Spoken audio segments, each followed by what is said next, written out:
channel Ngulik Horor.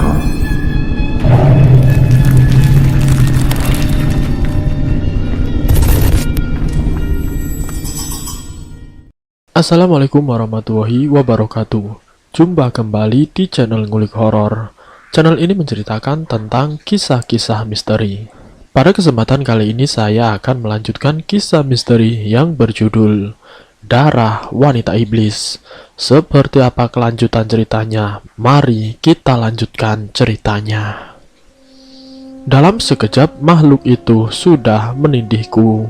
Bau ubi bakar seketika menyeruak dari tubuh gempalnya. Berat, pekiku. Nafasku terasa sesak, tertindih benda yang amat berat. Kau harus memberiku makan malam ini. Aku lapar, teriak makhluk tersebut. Bukannya kau sudah kuberi makan? Widya sudah menjadi penggantiku kan? Jawabku sembari berontak. Sayangnya ia tetap tidak bergeming dan masih di posisi semula. Aku tidak berhasil mendekatinya. Dia punya penjaga, bentak makhluk tersebut. Matanya semakin membesar.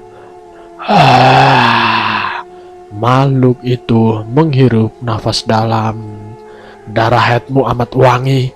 Aku lapar, ucapnya lantang. Lidahnya pun berdecak. Aku memang sedang datang bulan. Kenapa berdepatan dengannya yang meminta makan? Tapi sebelum makan, aku minta jatah dulu, ucap makhluk tersebut. Tangannya yang besar dan berbulu mulai meraba sisi-sisi tubuhku. Aku tidak bisa berontak. Perjanjian sesat yang kulakukan mengikatku lebih dalam. Puas ia menikmati tubuhku, ia lalu menghisap darahku dengan lahap tanpa ampun. Sakit, sakit. Aku merintih kesakitan. Kau harus menahannya selama aku tidak bisa dapat gantinya.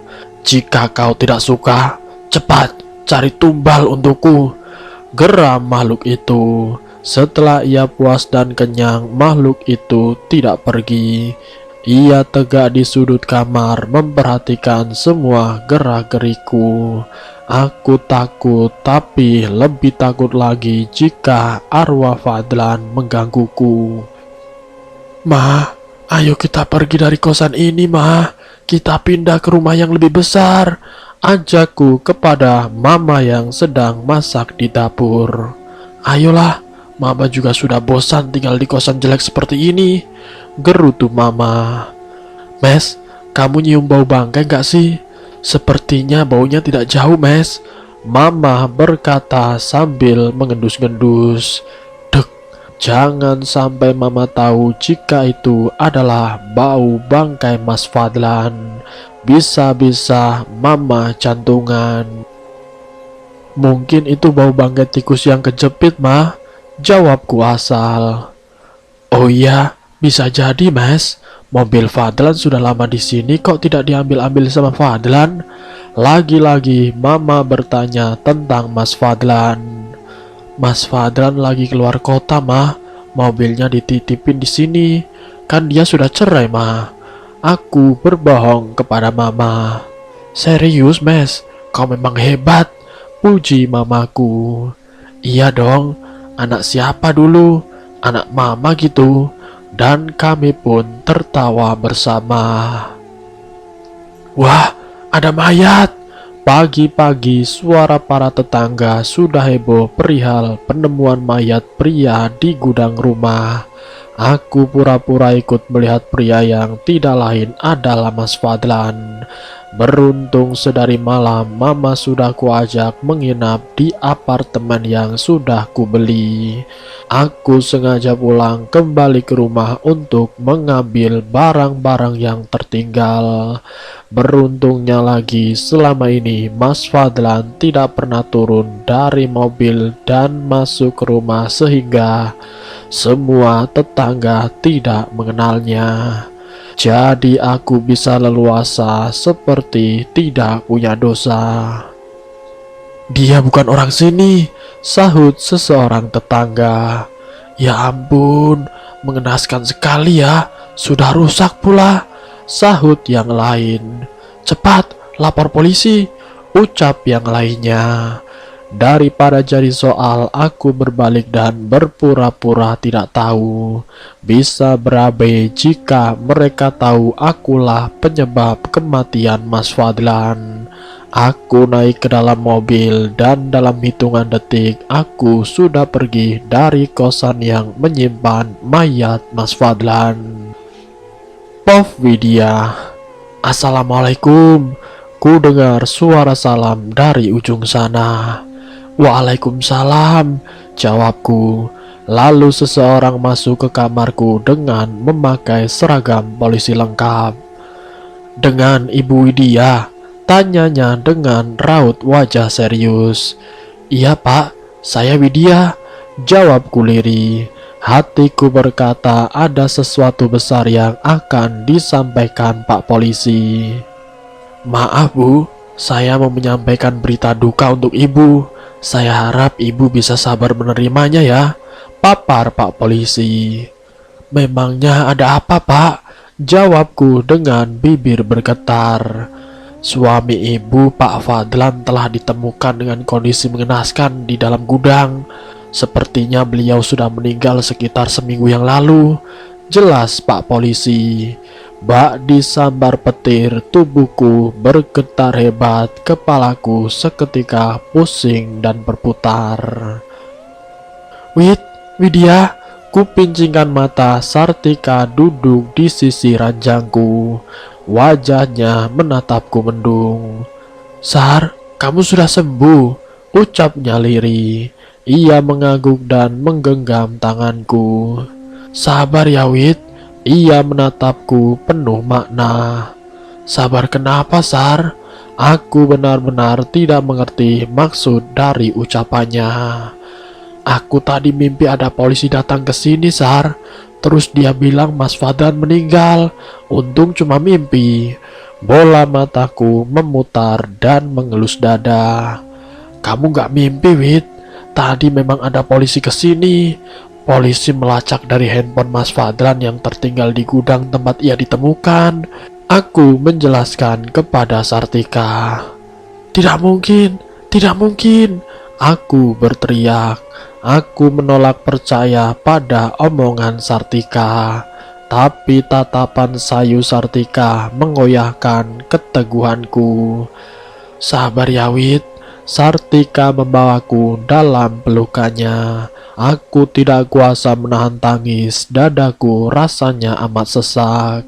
Mas Fadlan, sejahat apapun kamu padaku, namun aku tidak ingin kehilanganmu dengan cara setragis ini. Mas Fadlan, pergilah dengan tenang. Aku yang akan mengungkap semua misteri kepergianmu. Aku berjanji kepada Mas Fadlan. Pov memes. Memes, teriakan mama menyentakku, membuat yang sedang asik tertidur langsung bangkit dan berlari menuju asal suara mama. Ada apa mah? Tanyaku khawatir. Itu mes, tadi ada laki-laki masuk ke kamar mandi. Mama kejar dia langsung menghilang mes. Wajah mama nampak amat ketakutan. Oh, mungkin itu Mas Gun mah. Dia kan memang selalu ikut kemanapun kita pergi, sahutku santai. Bukan mes, mama tahu jika makhluk itu tidak pernah sekalipun menampakkan diri di hadapan mama. Ia berbeda mes. Tubuh mama bergetar hebat. Sudah mah, mama jangan banyak pikiran. Nikmati saja apartemen mewah kita ini mah. Besok kita belanja-belanja lagi. Oke mah? Aku berusaha menghibur mama. Ku gandeng mama menuju kamarnya, sempat kulirik kamar mandi. Tengkukku mendadak dingin, bulu romaku meremang. Perasaanku tidak enak, siapa dia sebenarnya? Kupasang telingaku baik-baik, suara cakaran terdengar sangat jelas. Gesekan kuku di kaca membuat telingaku sakit. Rasa penasaranku membuncah apa yang ada di balik jendela luar. Apartemen setinggi ini tidak mungkin suara kuku manusia. Siapa yang bisa naik di lantai 21 yang jaraknya amat tinggi seperti ini? Mustahil, itu pasti suara paruh burung.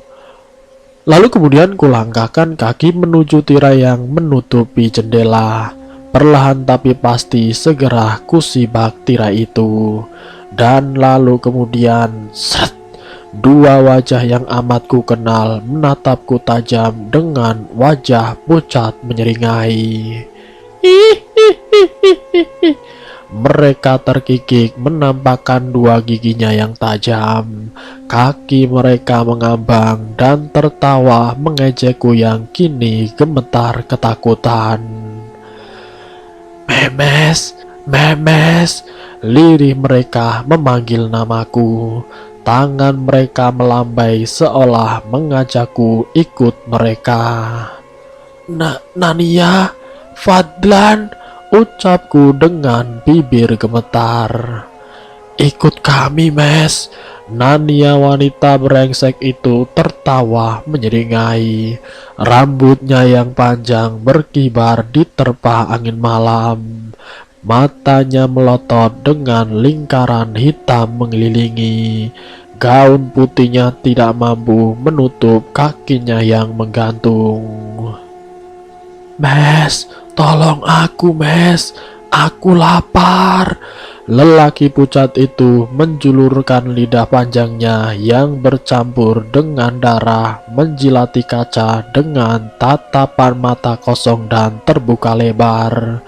Mulutnya ternganga seperti hendak memangsaku. Aku terpojok, tubuhku seketika kaku. Kedua makhluk mengerikan itu seolah senang melihatku dengan wajah yang amat ketakutan. Mas Gun, Mas Gendruwo, tolong aku. Aku memanggil sosok Gendruwo. Wush. Sekelebat bayangan hitam tiba-tiba datang. Asap gelap dan pekat menyelimuti diriku. Rasanya panas menjalari tubuhku, membuatku merasa sangat kuat dan merasa tidak takut sama sekali dengan kedua makhluk gaib di hadapanku. Aku menggeram. Kedua makhluk itu hanya terkikik seolah mengejekku. Dan lalu kemudian, blas, mereka hilang dalam sekejap. Kepalaku tiba-tiba pusing dan lalu kemudian, brak, aku terjatuh di atas kasur. Terasa seperti sesuatu keluar dari umbun-umbun kepalaku. Asap kembali membumbung dan memenuhi ruangan. Lama-kelamaan membentuk tubuh tinggi dan berbulu lebat. Mata merahnya menatap penuh gairah. Lidahnya mengercap mengerikan. Mas Gun, ucapku lirih.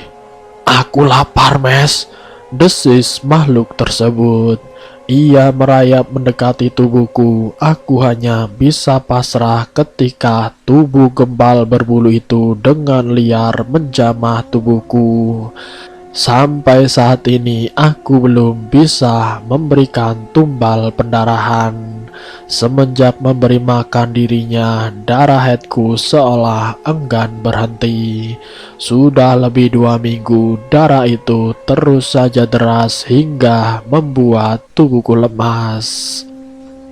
Aduh, nyeri, pedih dan sakit menjadi satu setiap kali gendruwo sialan ini menghisap darah headku. Wah, jangan seperti tertekan begitu. Kau sudah banyak menikmati kerjasama kita. Mas Gun tertawa melihatku menahan kesakitan. Aku menghela nafas dalam, tubuhku semakin mengurus karena darah head yang tidak kunjung berhenti. Jujur lama-kelamaan aku semakin merasa hampa. Walau uang yang kupunya banyak, tapi tidak mampu membeli kebahagiaan dan ketenangan. Pov Widya, masih terasa sedikit nyeri di bawah perut, tapi itu tidak membuatku menyerah untuk bisa melihat jasad terakhir Mas Fadlan di kamar mayat. Sartika yang sudah membaik masih setia menemaniku. Ia selalu menjadi sandaran untukku. Sartika tidak henti melepas genggaman tangannya dan mengelus punggungku untuk menyemangatiku yang saat ini sedang berurai air mata. Aku tegak mematung dengan jantung yang menderu, berharap jika itu bukanlah Mas Fadlan. Namun ternyata semua tidak seperti apa yang aku inginkan. Begitu laci itu dibuka, nampak wajah pucat yang amat aku kenal dan aku kasihi. Mas Fadlan, Mas Fadlan. Aku bersimpu di dekat wajahnya. Tangisku pecah, dunia kurasa hancur. Mas Fadlan, jangan tinggalkan aku, Mas. Aku bisa memaafkan semua kesalahanmu, apapun itu, Mas. Bangun, Mas. Aku meraung-raung. Aku menolak kenyataan kalau harus kehilangan Mas Fadlan. Aku menolak kenyataan kalau harus kehilangan Mas Fadlan, suamiku. Sabar, Wit, sabar. Ikhlaskan saja, Wit. Sartika menarikku menjauh dari jasad Mas Fadlan, tapi aku tetap kekeh memeluk jasad membeku itu.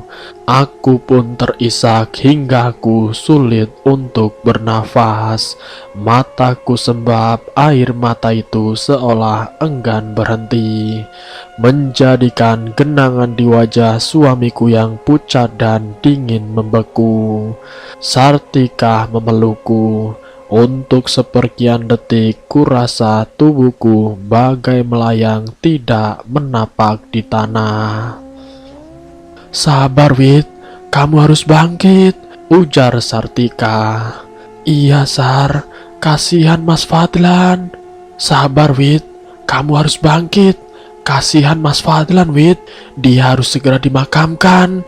Kata-kata Sartika bak tamparan bagiku. Benar katanya, Mas Fadlan harus segera dimakamkan. Aku mengangguk pelan dan bangkit dengan berpegangan erat pada Sartika. Sahabatku ini memang sahabat yang terbaik. Ia mampu menjadi sandaranku.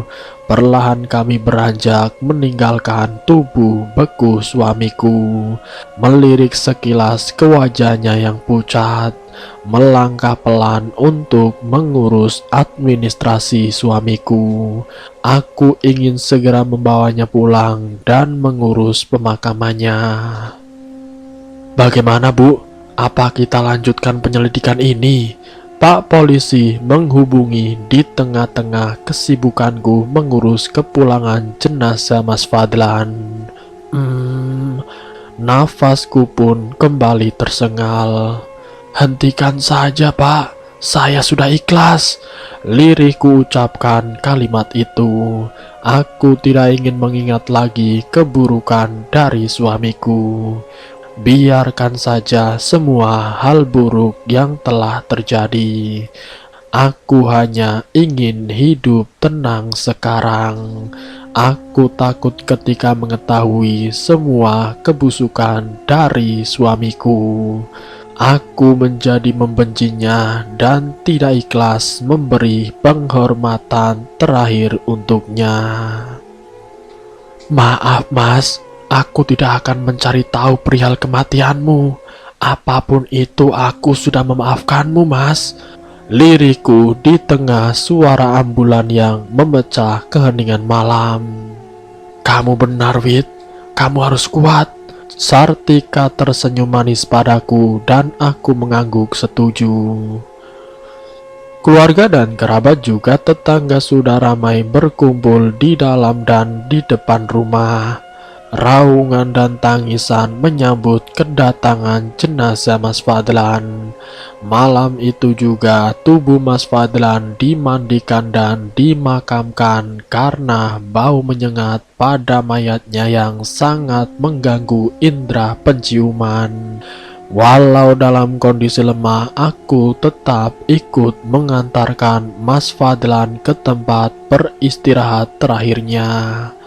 Sekilas aku pun seperti melihat seorang lelaki yang mirip sekali dengan Mas Fadlan sedang berdiri di antara para pelayat. Ia pun tersenyum manis melihatku. Ya Allah, apa benar itu Mas Fadlan yang sengaja datang menemuiku? Aku membatin. Mas Fadlan, lirihku. Sedangkan ku dengar suara azan menggema dari dalam liang kubur. Aku bingung jika di seberang itu adalah Mas Fadlan. Lantas siapa yang diazankan di bawah sana? Kembali ku tatap sosok itu yang tersenyum sambil melambaikan tangannya padaku. Aku memalingkan wajah ke arah jasad terbujur kaku itu untuk memastikan jika aku tidak sedang bermimpi. Dan begitu kembali ku toleh sosok itu, dia pun menghilang. Mataku mengedar ke segala penjuru, tetapi sosok itu bagai ditelan bumi, menghilang tanpa bekas. Wit, cepat taburkan bunganya, kok malah ngelamun? Suara Sartika menyadarkanku. Acara prosesi pemakaman Mas Fadlan sudah usai. Tinggal taburan bunga sebagai ucapan perpisahan terakhir untuk Mas Fadlan. Aku melangkah gontai bersama para pelayan dan keluarga serta sahabat meninggalkan area pemakaman. Sartika tidak henti menggandeng tanganku.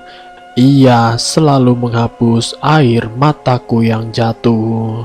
Terima kasih Sartika sahabatku. Of memes, mes. Suara mama amat nyaring memanggil namaku. Aku yang baru saja selesai mandi segera berlari menuju asal suara. Pasti ada yang tidak beres dengan mama. Mama. Mataku mengitari kamar mencari keberadaan mama.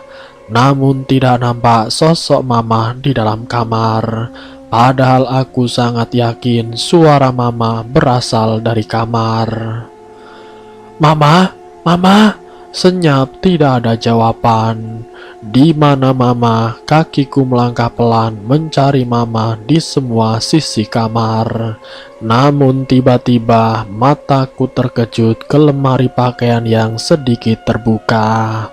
Rasa penasaranku membuncah. Ku dekati lemari baju yang sedikit terbuka itu. Astaga! Seketika aku menutup mulutku dengan kedua tangan. Ada kaki yang menyumbul dari dalam lemari. Aku pun membuka pintu yang sebelahnya dan brak! Mama tergeletak di lantai tidak bergerak. Matanya melotot dengan mulut yang menganga seperti melihat sosok yang mengerikan. Mama. Aku pun membawa mama ke pangkuanku. Bangun ma. Aku pun menangis, tapi mama tidak juga bergerak. Mama. Aku frustasi siapa yang tega melakukan ini kepada mama. Mes, bangun mes. Suara yang amat aku hafal kini menggema di telingaku. Mama, aku sangat kangen suara itu. Perlahan ku buka mataku, kini mama ada di hadapanku. Ia tersenyum manis dan menggenggam tanganku. Mama, Mama, Mama masih hidup. Dengan terisak ku peluk Mama yang menatapku heran. Iya nak, Mama masih hidup. Mama berbisik. Kamu kenapa nak? Mimpi buruk ya? Mama pun mengusap kepalaku dengan pelan. Iya ma, syukur itu hanya mimpi. Aku tidak tahu bagaimana jika Mama tidak ada di sampingku. Aku pun mulai terisak. Apakah ini teguran untukku, Ma? Karena aku sudah banyak berbuat jahat. Aku menyesal. Mama hanya menatapku sendu. Entahlah, Mes. Mama juga merasa jika semuanya sia-sia. Ternyata harta tidak membuat Mama bahagia, Mes. Ungkap mamaku. Terlambat, Mes. Jika kau memutuskan perjanjian kita, maka mamamu akan jadi tumbalnya. Camkan itu. Suara itu tiba-tiba ada dan membuat nyaliku menciut seketika. Aku memeluk Mama dengan erat. Aku tidak mau kehilangan mamaku. Bagaimanapun aku akan mencari tumbal lain. Widya adalah sasaran empuk berikutnya. Malam ini malam bulan purnama. Mas Gun butuh darah yang lebih banyak. Aku akan menyuruhnya memangsa Widya.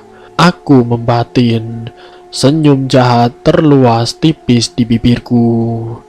Widya, kupastikan malam ini kau tewas. Dan bersambung. Apakah mamanya Memes ataukah Widya yang akan dijadikan tumbal oleh genderuwo tersebut? Nanti saya akan lanjutkan ke bagian yang berikutnya.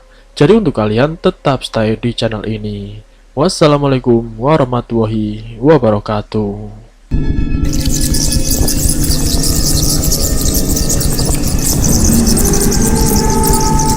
Selamat datang di channel Ngulik Horor.